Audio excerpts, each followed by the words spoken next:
So, welcome and hello to the webinar, Why Should You Be a Peer Reviewer? Roles, Responsibilities, and Perks. It's sponsored by the International Conference on Performance Measurement in Libraries, or LibPMC. The conference is held once every 2 years, and between the conferences, the LibPMC's community building subgroup holds events for the LibPMC community and other librarians. I wish to thank the panelists and all those who work to make this webinar possible. We hope it is informative and helpful to you in your academic pursuits. Before starting today's webinar, there's one announcement and several items of business we need to take care of. First, the announcement. Unfortunately, Kristen Tottleben withdrew as a panelist due to illness. We wish her well and a speedy recovery. She is being replaced by Leo Appleton. The presenter bio page has been updated to include Leo's bio and contact information in his journal description. This link is posted on the LibPMC website and will also be posted on the chat. Now for the items of business. This webinar is being recorded for those who are unable to attend the presentation and for those wishing to review it after it's finished. We ask that you mute your audio and turn off your video so only the presenters are shown and heard. The link to the webinar contained another link providing panel members' bio information. We encourage you to read this information and contact the respective editor if you wish to become a peer reviewer for their journal or to submit a manuscript to their journal. Finally, if you have questions to the webinar, please use the Q&A button at the bottom of the screen to enter your question. We have scheduled some time at the end of the webinar to address as many of these questions as possible. And we'd like to begin by asking each panelist to briefly to introduce themselves and their journal. We'll go in the order from Anne, Helen, Leo, and Nosy. And following this introduction, I will ask questions, but not all panelists may respond to each question, depending on it. And like I said, we'll leave about 15 or 20 minutes at the end of this to for other questions that generate. So with that, Anne, if you'd like to begin. Hi, yes, I'm Anne Medai. I'm the Director of Research and Instructional Services at the University of Nevada, Reno Libraries in the Western United States. Our journal, Evidence-Based Library and Information Practice, is actually published by the University of Alberta in Canada. And we publish research that contributes to good decision-making in libraries. So evidence-based decision-making. We accept manuscripts that are research articles, review articles, so a variety of review articles, narrative reviews, systematic reviews, scoping reviews.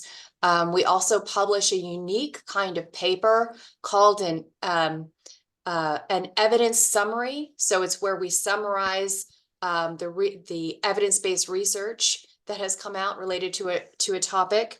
And those are our peer-reviewed sections, but we also have non-peer-reviewed sections, which are commentaries on evidence-based practice, issues in evidence-based practice. And then we have another section called Using Evidence in Practice, which is kind of case reports of how evidence has been used in libraries.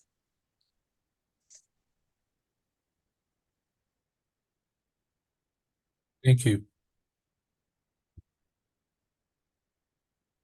Helen, I believe you're on.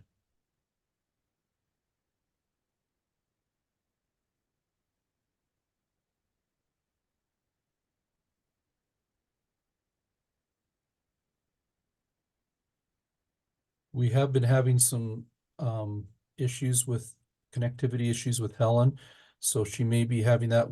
Or if not, we'll jump over to Leo and then to Ngozi. And if Helen pops back on, we'll talk with her. Thank you, Holt. Can everyone hear me? Yeah, thank Yes. you. Thank you. Hi, everybody. I'm Leo Appleton, and I'm a senior university teacher and director of education at the Information School at the University of Sheffield. So I kind of coordinate and teach MAs in librarianship and library and information service management. Prior to this role, I held kind of leadership positions in several academic libraries in the UK. So I do have a kind of 25-year academic library experience behind me, which is relevant in as much as the journal that I edit is a Taylor and Francis journal called The New Review of Academic Librarianship. I've been involved in the journal probably for about 15 years, first as an author, then as a reviewer, then on the editorial board, then as associate director, and for the last 4 years I've been the editor-in-chief of the journal. It's pretty much what it says on the tin. It's a review of academic librarianship. We mainly publish research papers, some reviews, and case studies as well. I think the unique selling point for our journal is the focus is on academic librarians. It's academic librarians and academic librarianship. It's very international, and it's practitioner-led and practitioner-oriented.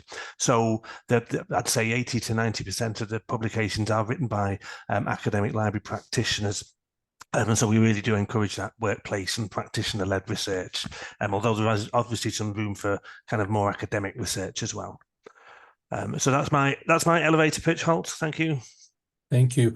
It looks like Helen was able to join us. Helen, if you could unmute and give us your brief introduction, please. Hello, thank you, everyone. My name is Helen. I represent the Nigerian Journal of Intellectual Property. It was established in 2011 to fill the gap of the lack of a similar or anything like it in Nigeria or even Africa, based on our knowledge. So it would basically fill the gap by presenting an African perspective, a Nigerian perspective of intellectual property law to help tell the stories. Now, the institution, my institution, that's the host institution, is focused on teaching and research that guides policy development and also legal development. So the journal is fashioned in a way to help direct legal and policy development in Nigeria on intellectual property issues. And it's broad-based because it allows, it accommodates contributions from different fields as far as they interact with intellectual property law, economics, trade, library services, and so on, education, health. So we accommodate contributions from all those areas. Now, we set it up as a biannual journal, but due to operational challenges, it was converted to an annual journal. And so far, it has been in existence, and I think it has contributed a lot. So we accept manuscripts from all over the world, provided they have a kind of perspective that speaks to the Nigerian situation and also the African situation. We are not only focused on academic articles, we also accept policy briefs sometimes, as far as they are directed towards developing law and policy in that area. We accept case law reviews, we accept book reviews, we even accept opinions on contemporary issues as far as they intersect with intellectual property and other aspects of the society, and as far as they have the potential to drive law and policy development in that area. So basically, that's a story. And so we might look like we are the odd person in this group because we are talking about a subject that cuts across different sectors, and it's relevant to almost every kind of endeavor you can think of. So thank you very much. Thank you. I will mention Helen with her connectivity issues will probably just be joining us by audio. Ngozi, if you could take a minute or two to introduce yourself and your journal, please.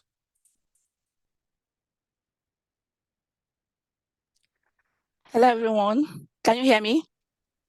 Yes. Can you hear me? All right. Thank you.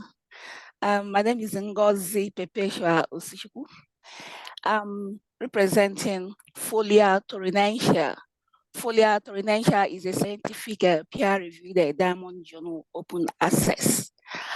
It is a journal published by the Provincial Public Library, the Copernicus Library of Torun, in cooperation with the Nicholas Copernicus University in Torun, all in Poland. It's a Polish journal, but it is an international journal. We accept articles anytime till April every year, and we publish once every year. This journal is on Scopus. And it's a free journal. We don't accept money. We don't charge our authors. It's a free journal, and it's an open access. It is free because it is being funded by the Ministry of Culture and National Heritage of the Republic of Poland from the Cultural Promotion Fund. So this is us. That is how we do it. So we accept papers all through the year, but we publish once every year. So by the end of April every year, we stop accepting for that particular year. So every article that comes after that, after we've accepted what we publish in the particular year, those articles will be moved to the next year because we come out once every year. So authors are free to send in their articles anytime.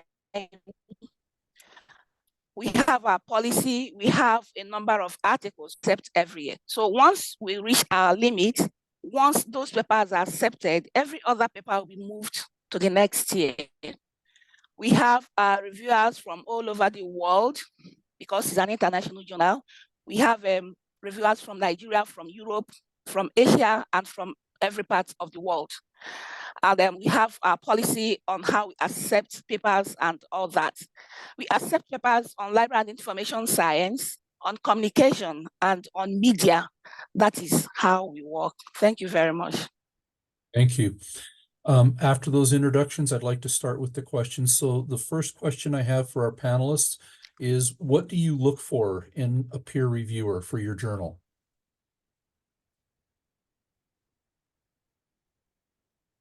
I can start off on Is that for me?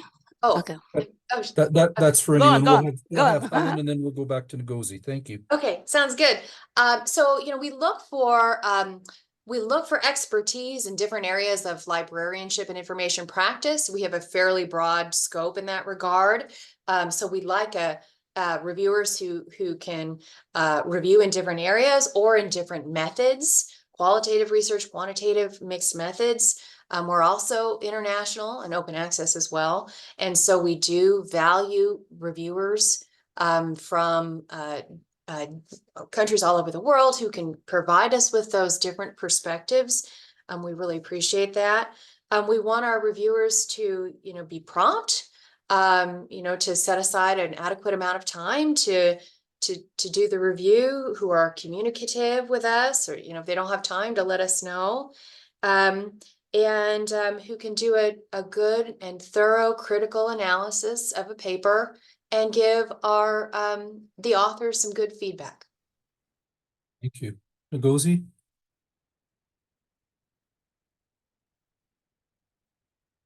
Yes. What we expect from our reviewers, one, you must have knowledge of the article you are going to review. And you must have the skills. Every reviewer must, have some skills. That is, the skills are, what the abstract must contain, what the objectives must be, the methodologies, the presentation of findings, the discussion and all that. You must have skills of article review. You must have, research skills. That is one of the things we need in our reviewer. Again, some articles may be so technical. So from our reviewers, if an article appears so technical that you can't handle it, you can say that this is too technical for you. It's not a must that you must review everything. When you are given something to review and you feel that this is, above you, you can say that I cannot do this, and you collect it from you.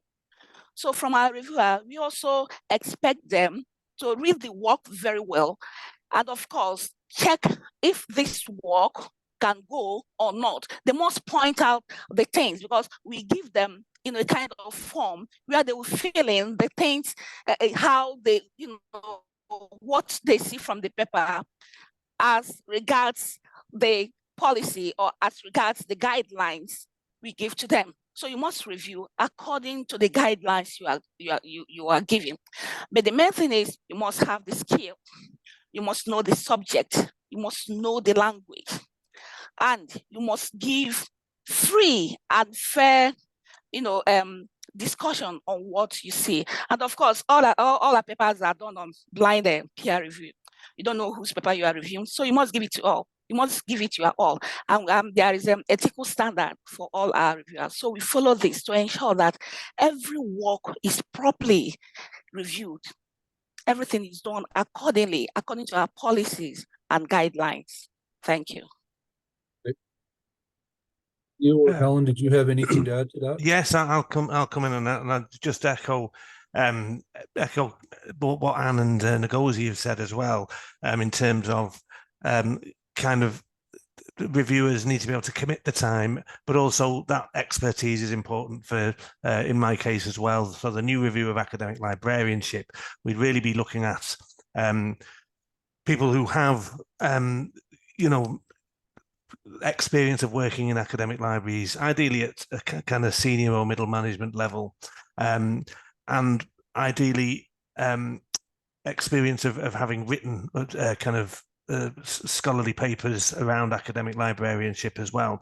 So the situation with my new review, or NRAL as I call it, is I have quite a large editorial board, and their role is to advise and do strategy for the journal, but also to take on at least 2 reviews a year as well. But that the amount of copy flow that I have exceeds the number of people I have on the editorial board. So I'm always happy to welcome new colleagues to the editorial board. But then I do go beyond the editorial board for reviewers, so I would look for that kind of expertise and experience. And usually at that stage, it's at article level. So if there's a particular manuscript needs reviewing, I'll look for individuals who I feel could review that particular paper based on their experience and expertise. Thank you. Helen, did you have anything you'd like to add? Well, I think they've basically said it all. Expertise and competency, those are the 2 very important considerations for us. But also to add that commitment is also very important, because like Ngozi said, journal is free. We accept papers, we accept manuscripts freely, and we don't also, it's not predatory. So we don't have much sort of funding apart from the government. So our journals, we expect commitment. We would normally not be disposed to engage someone that will ask for remuneration upfront. But sometimes we could offer voluntarily honorarium just to encourage our reviewers, but we do it in such a way that they are not expecting it. There's no expectation for remuneration. So that is one of the things that we try to avoid. We need people that are passionate about what they want to do, and they are doing it for free without expecting some kind of financial reward for their efforts. Thank you. Thank you. So moving along, in addition to what you said, all the panelists have indicated some of the things they're looking for in the peer reviewers. Is there anything else in the peer reviewers' roles or responsibilities that you would like to add to that? What kind of roles do you want to see them play, and what responsibilities do you want them to have? Leo, it looks like you're ready. Yeah, no, it was just something that came to me. I think what we do look for as well, and I would encourage and kind of support people in developing the style of reviewing, in as much as we want, whilst we need them to critique the manuscript, it also needs to be supportive and encouraging in the feedback that they give, and that's not necessarily a natural skill that comes. So I do some kind of training with reviewers and new board members in that respect. So part of the responsibility, I suppose, is that a professional approach to reviewing, but also in a kind of supporting and encouraging approach to reviewing. Thank you. Anne? Yeah, I'll add to that. I mean, sometimes it's really, it can be really easy to be sarcastic, or, if you don't like a manuscript, to kind of be really nasty. And we want to make sure we don't do that, because, the peer reviewers are responsible for helping the editors, decide what we publish. So that's a big responsibility there. But we also want to help our authors you give them constructive feedback, help them improve in their own, research and writing. So we do, ask people to avoid kind of abrasive comments, to list both positive and negative, to feedback. We ask people that they consider our reviewers, that they consider it's an international audience, and that who is going to be reading our journal, and that we want manuscripts written in such a way that people from many different countries can read and appreciate it. Another thing that's important for us, considering our audience, is that we also want reviewers to just consider that some authors might not, so we publish in English, obviously, but they might not have English as their first language. And so there might be some, issues with, exact sentence structure, or, punctuation or things like that. And we, for our journal, we actually have writing assistants. So when a peer reviewer thinks that it's a really good article, our peer reviewers recommend it, but think that just kind of the writing needs work, we actually refer those articles to our writing assistants, and they can help get the writing up to speed, because we want to make sure that, articles that are still really good, that we can publish them, and we don't, let's say, punish those authors that are not native speakers. But we really want to help our authors improve. So that's really important. Ellen, did you have anything you wanted to add?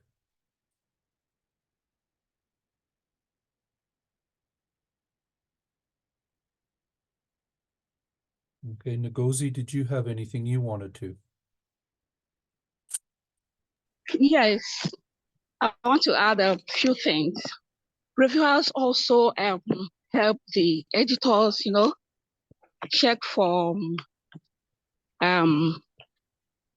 they help the editors check for citation manipulation, falsification, things like that. Even plagiarism. Reviewers also help editors in taking over all these fabrications while they review, because all this will help to publish quality articles for the journal. Thank you. All right, moving on, I'd like to discuss what ethical considerations are needed for becoming a peer reviewer. So what are some of the ethics that peer reviewers need to follow? Helen, we haven't heard from you from last one. Would you like to start this one? Okay, thank you. I don't mind. So ethical issues is very important for every journal, because it also contributes to the integrity, to ensuring the integrity of the journal. Basically, our number one point is fairness. We want to have reviewers that are fair in their comments, and that also goes to the responsibility to make sure that the comments are constructive and they are done in such a way that will help improve the work and not destroy the person of the author. So we encourage the reviewer to be fair, and by being fair, we mean avoiding conflicting situations, especially where the reviewer finds that he's in a conflicting situation. It's all right for the reviewer to exclude himself, to reject the manuscript. And also, it also talks about expertise. If the reviewer considers the subject not an area where he or she is very, very conversant with, and to be able to provide very useful and helpful criticisms, then it's all right for the reviewer to reject or to excuse him or herself from that script. We also encourage reviewers not to be biased, not to allow their own personal inclinations and affiliations to affect their objectivity in accessing the manuscript. For instance, affiliations to things like religion, ethnicity, even gender and things like that. So if a reviewer finds themselves in that kind of situation. It's okay for the reviewer to excuse him or herself from handling that script, but then we encourage the reviewer to be conscious of the fact that they have to be fair. They have to avoid bias. And so they have to look at the script, the substance of the script, and not their own personal situation or how it speaks to their own personal situations. Then timeliness is also important, because when I mentioned operational challenges, that's one of the things that really affected our journal and forced us to convert to an annual publication. So we find reviewers that will not, they will just accept a manuscript. They will not communicate. They will not address they will not address anxieties raised about the delay. They just block off every kind of communication, and that can go to months, 3-4 months. By the time you come back to begin to look for a second reviewer, time has gone. So we encourage timeliness, and if for any reason a reviewer considers that they might not have time to do that manuscript, then it's okay. We can move forward and look for another reviewer. And also, there's a tendency for some reviewers to kind of impose their own knowledge onto the author. Now, we encourage reviewers to deal with the work on the understanding that there are different perspectives to a subject, and this is only one perspective. So as long as the analysis, the methodology, and everything is valid, whatever proposition or conclusion the author arrives at, that is what should be the basis to form the reviewer's comment, not judging by his own belief. So again, it speaks to the issue of technicalities, understand the technical aspect of reviewing and base the judgment on those aspects. And sometimes you find reviewers that will co-opt findings of some papers that they have reviewed and include it in their own research. So that for us is a very unethical issue. So those are some of the things that we consider as very important ethical issues. Thank you. Is there someone else who'd like to address this? Anne? Yeah, those were really good points. So one of the other things where we are now asking our reviewers not to do is to use generative AI with their when writing their reviews. So we have a bank of about 100 peer reviewers who review for our journal, and now just in every reviewer request, we are actually sending out just a reminder that peer review is a human process. So generative AI tools like ChatGPT or the like are not to be used in it. There are a lot of reasons for that. And maybe sometime down the road, this could change. But right now, it needs to be a human process. For one, because we actually don't know, this is somebody's intellectual property that they're submitting to our journal for review. And so we're not gonna, put it into an AI tool because that's giving their stuff away. But we do really need human eyes on the paper. So that's really important. And then of course, maintaining the confidentiality, if you're reviewing a paper, you don't want to be talking about it and telling everybody else about it and all that kind of thing. So it's important to maintain the confidentiality of the process. And if a conflict of interest comes up, or we have an anonymous review process, so ideally the reviewers are not going to know who the authors are because the manuscript is anonymized. But if for some reason they do, we just ask that the reviewers inform the editor about, actually, I recognize this work for whatever reason, or this authors or whatever reason. And then the editor can make a decision on whether the review process is compromised. Thank you. Leo, did you or Ngozi have anything you'd like to add to this? I haven't really got anything to. Sorry, Ngozi, you go ahead. No, go on after you. I was just saying, I'm not really much more to add. I think Anne and Helen have covered a lot of the ethical aspects there. The big one for me would be conflict of interests. If the reviewer feels there is a conflict of interests in terms of revealing the anonymity. So, but other than that, I think we've discussed everything. Thank you. Okay.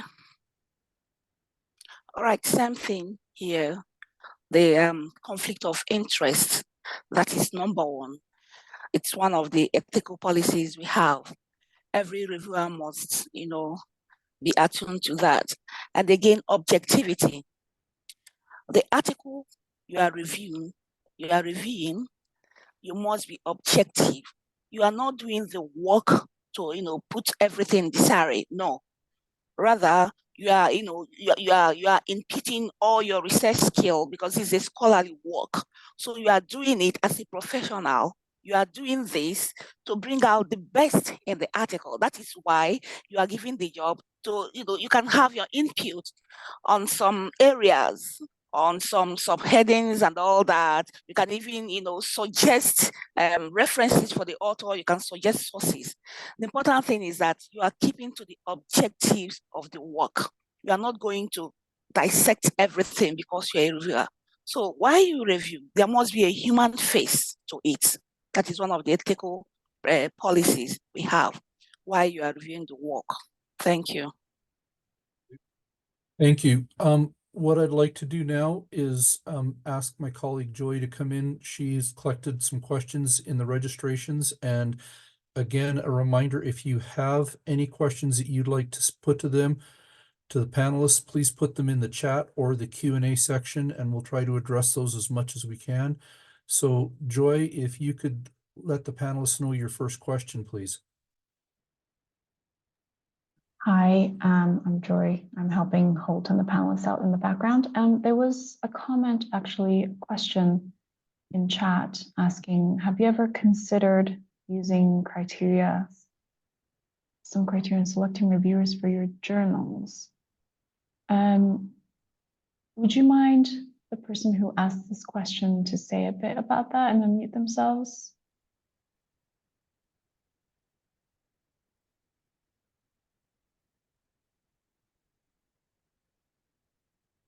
Okay, well, it seems like it has to do with methods of referencing. And I guess if the journal specifies what kind of referencing methods need to be used, and informing the reviewers about that as well, so that the formatting is aligned between the reviewer and the journal. I can start off with that. We don't actually ask our, we follow APA style, so American Psychological Association. So we ask that, authors format their manuscripts accordingly. However, we don't ask our reviewers to do kind of that in-depth copy editing. We have copy editors for that. If you notice a small error here or there, or, you want to make a overall comment about language or clarity or things like that, yes, we do want to hear that. But copy editing and proofreading will be done down the line. We want the peer reviewers mostly to provide feedback on the content and the methods of the articles. In terms of actually criteria for selecting reviewers, to become a reviewer for our journal, and if you're interested, please let me know. What we ask our reviewers to do to start off with, if you're interested, is to submit your CV. And, if you've, got experience in the field, we'll gladly, give you a shot and ask you to review for us. To start reviewing isn't all that difficult. However, I will say that we do keep detailed notes. We have 6 editors for our journal who divide up all the manuscripts, and we keep detailed notes for each other about our peer reviewers. Did this person do a good job? Did they respond in a timely fashion? So if you're not doing a good job, or if you get a review and you don't give us any feedback, you just say, oh, this is fine, publish it. Well, that doesn't tell us anything. So we wouldn't go back then in that case, most likely, and use you again as a reviewer. So our criteria, the way that we kind of assess reviewers kind of comes in after the start. As you kind of do reviews, we kind of keep track. Yeah, Thank I you. can come in here. Thank you. Please go ahead. All right. Yes, we have criteria for selecting reviewer. One, you must be knowledgeable, like I said before, and sometimes we get referral. So when we get referral, for instance, we write to the person and ask the person to submit his or her CV. Then we look at it. If it's somebody or something we like, we can give the person a trial and see how it goes. If it works out fine, we can assimilate the person as one of our reviewers. If we don't like what was sent to us, we reject.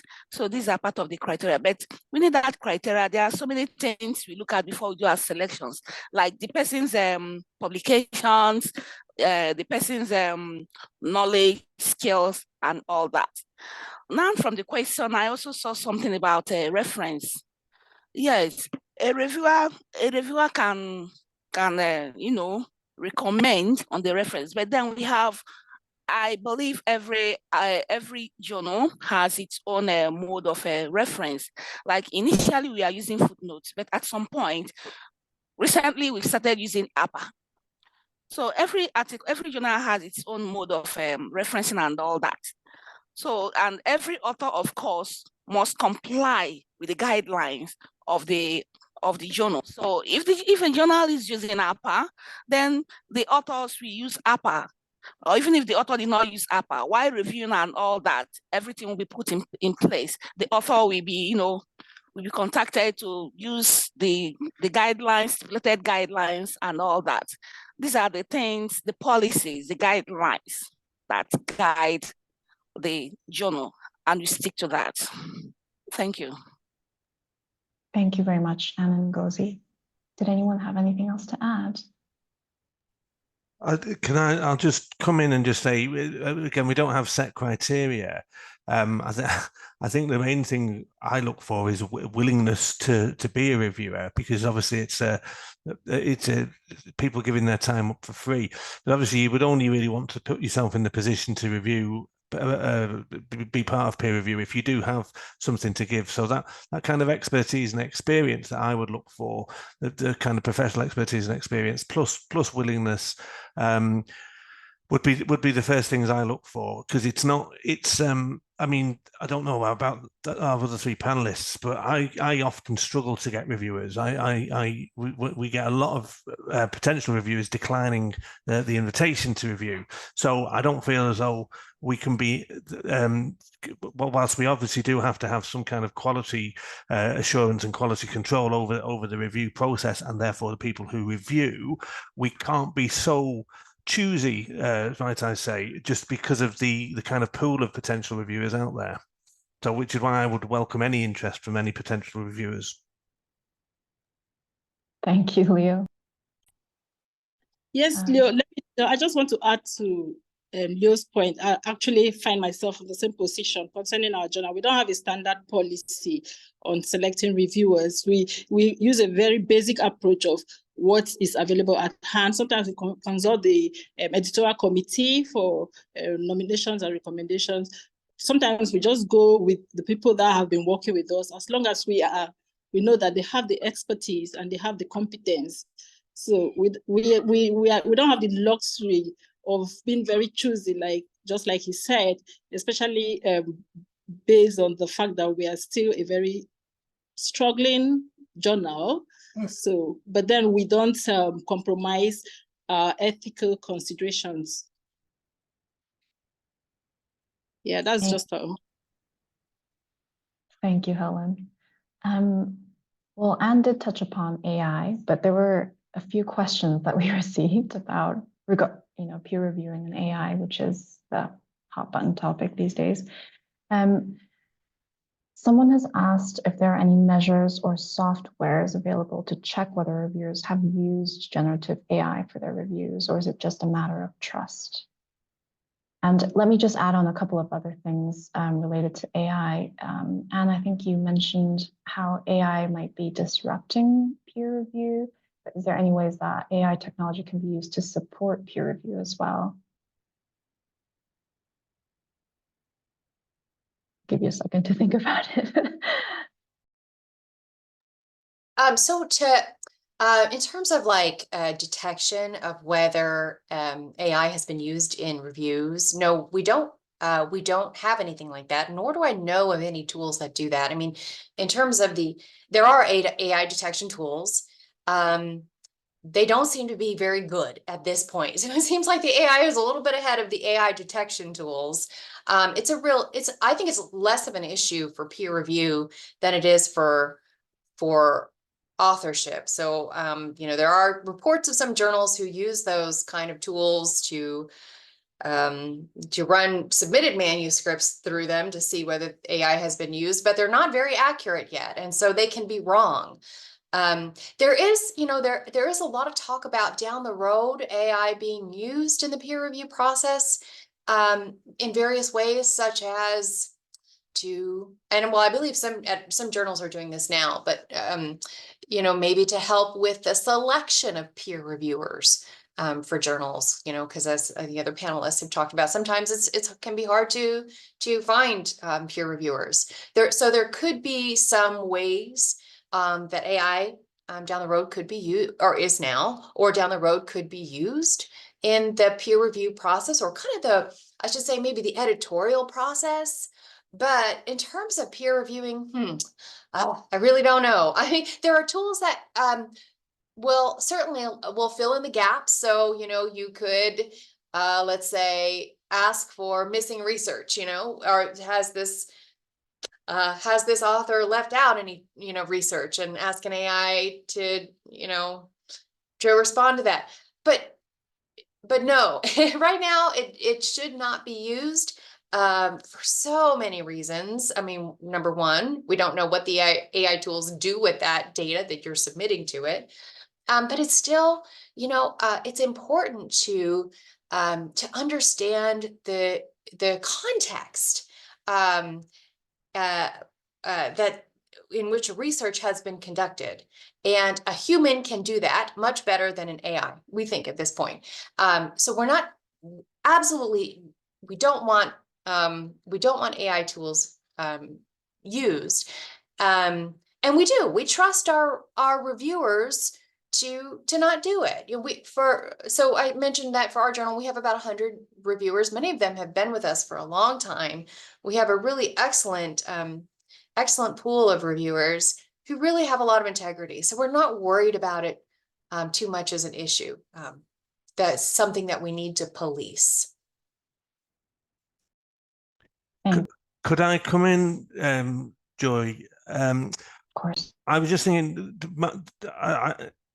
for my journal, the New Review of Academic Librarianship, the reviewers have a kind of carefully crafted template to respond to, and it's an entirely automated system in as much as they get a link to the Manuscript Central Scholar One, and they perform the review under set headings and a template. I actually think it's quicker to review the article as requested rather than try and get AI involved, because in a way, I suppose that becomes a bit more of a quality check as well, that they've used the template and addressed the criteria within the template when reviewing the article. So I think, for me, it's not really a concern at the moment, because I think it would be too much trouble to try and use AI to review an article for New Review of Academic Librarianship. Thank you. Can I add one more thing about that? Just about AI. These generative AI tools, they're not truth generators. They're prediction tools. They're really good with predicting based on past content, for example. But there are a lot of problems with that. Even, for example, bias. We see a whole lot of bias with AI tools. We see a whole lot of hallucinations or making things up. But they're not about truth generation. They're about content generation. And we need to make sure our peer reviewers, our human peer reviewers, are much better at getting at truth. And so that's really important. Just wanted to add that. Thank you. Did anyone, did Ngozi or Helen, would you like to say anything else regarding AI? If not, that's fine. We, I think, haven't yet highlighted the perks of being a peer reviewer. What are the benefits or advantages, or, you know, are there any, like, you've said it's not monetary rewards, but is there anything that is offered to sweeten the task?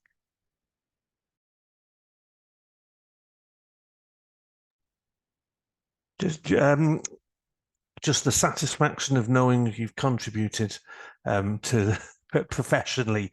I'm saying that with a smile on my face, but I think it is more about it's a kind of professional responsibility, in as much as certainly practitioner-led scholarship will only happen if we can have practitioner-led or practitioner-oriented research journals. Therefore, we need people to be able to get involved in the review.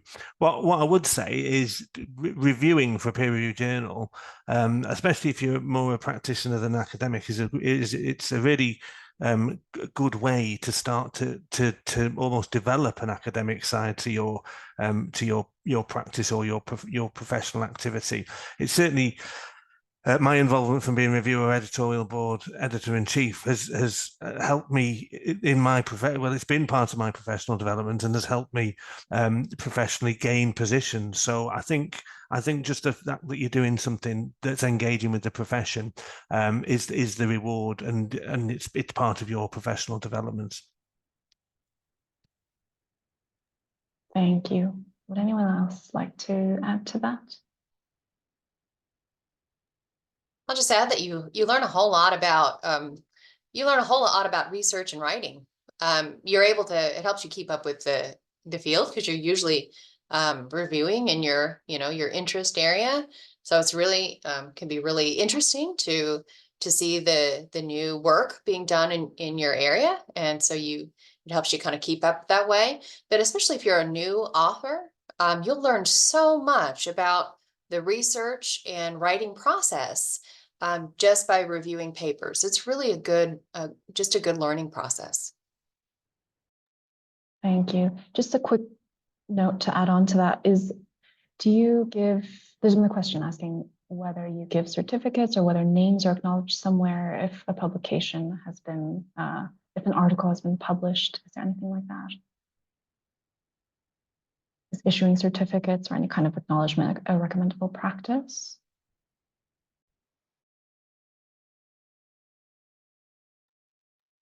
Hello, Joy. Yes, go ahead, Ngozi. Sorry, could you please repeat what you said? Oh, I didn't get you. Sorry. There were a couple of questions asking whether there's any, whether it's recommendable to issue certificates or to acknowledge peer reviewers' names somewhere if an article has been published. Is there any kind of public acknowledgement of that work? Okay. At this point, yes, one can detect articles with ChatGPT. Although AI is being accepted in everything, but then there are tools to detect. Just like Madeline said earlier, at the moment, there is no use of AI while reviewing, because reviewers can even do better. Even with AI, you can still detect some errors, some irregularities. So we feel, or rather I feel, that at this point, reviewing, without AI is much better. Even though some authors these days use AI in writing, but you can detect it. Everything is online. Once you put it, it will click, you see it. And some articles, or rather many articles, are being rejected because the authors use ChatGPT in writing. Many articles have been rejected. Because when you do that, it's no longer research. You are copying everything. And the thing is, some of these authors, they copy everything from ChatGPT. They don't even change anything. And that is akin to plagiarism. Yes, it happens. So as it is now, it can be detected, but it's fairly, because there are so many things online. There are so many things that are even above us. But when it comes to review, we don't use AI in doing that, because personal reviewing is much, much better than that. Thank you. Right. Thank you, Ngozi. I don't know if anybody wanted to say anything about moving on from AI, something regarding acknowledging reviewers in some way.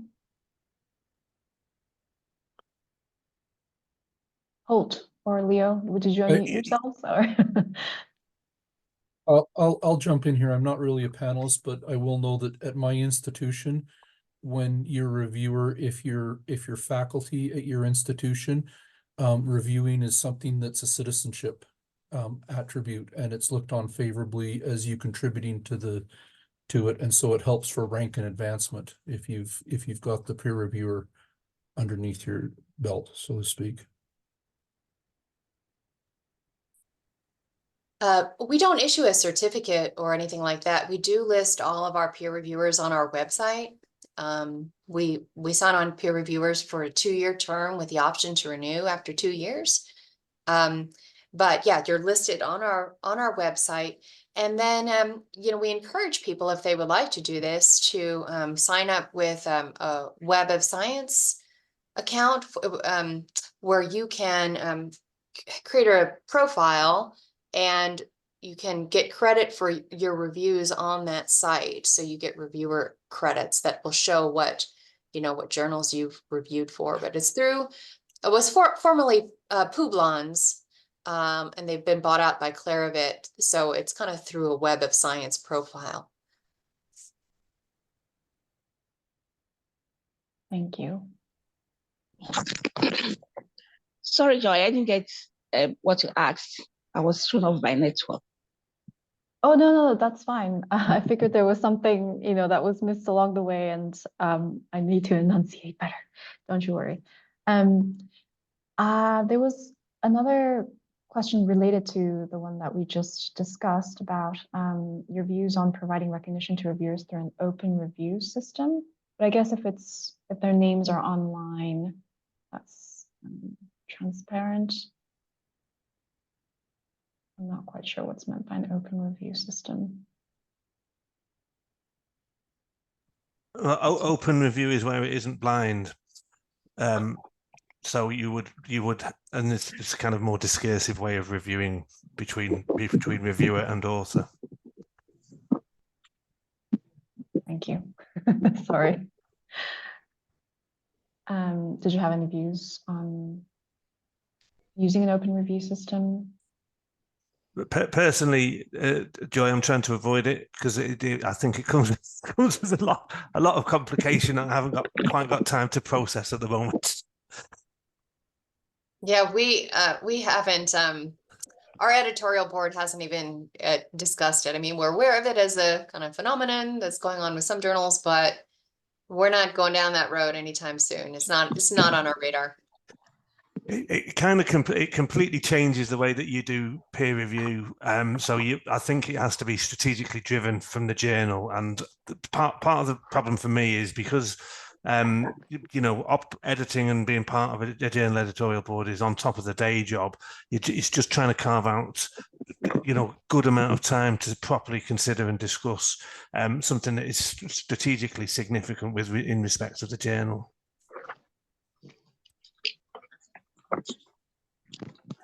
Thank you. There was, I guess, I'm aware of the time. Could you share how potential peer reviewers should contact you, and do you do a periodic call for reviewers?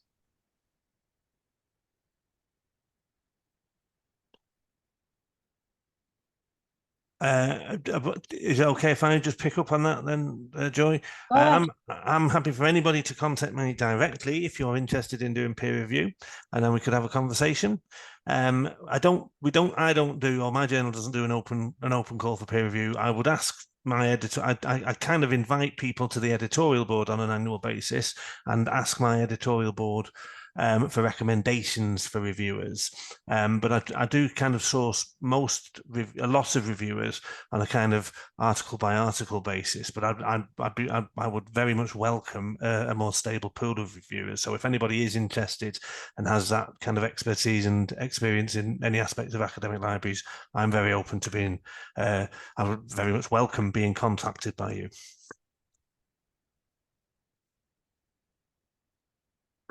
If I can jump in just to mention also that on the one page that we have the link to it with the bios, it also gives a contact link to the journal and the email address of the editors for you to be able to contact them directly. And we hope you avail yourself of that. Yeah, I'll add to that. And please do. I mean, periodically we put out a call for peer reviewers, but you don't have to wait for a call. You know, you can just contact me. Let me know that you're interested. Be sure to include your CV, and we can go from there. Helen? Yeah. Yes. Anyone who is interested can write. From time to time, we get new reviewers. It's voluntary and all that. So from time to time, you get new ones, we add new ones and some drop off and all that. So we keep having new reviewers. So anyone who is interested can write, and we get into conversation, and if the person is what we want, we take him. If the expertise, the skills are there, then the person will come on board. All our reviewers' names are listed on our website. So they are people we are proud of. So once you come on board with us, your name will be listed. And they are usually given a certificate and all that. So anyone who is interested can link us up. Yeah. With that, Joy, if I can jump in, we've come to the top of the hour. It's time to close the webinar. We thank all the panelists for sharing their insights and experience as an editor, and also all of you for attending. We'll be sending out and posting the link for the webinar recording shortly. We hope to see you at future events we sponsor, and also to see you at the next LibPMC conference that'll be held in 2025. The date and place are yet to be finalized. We also encourage you to attend our sister conference. The Library Assessment Conference will be held in November of this year in Portland, Oregon.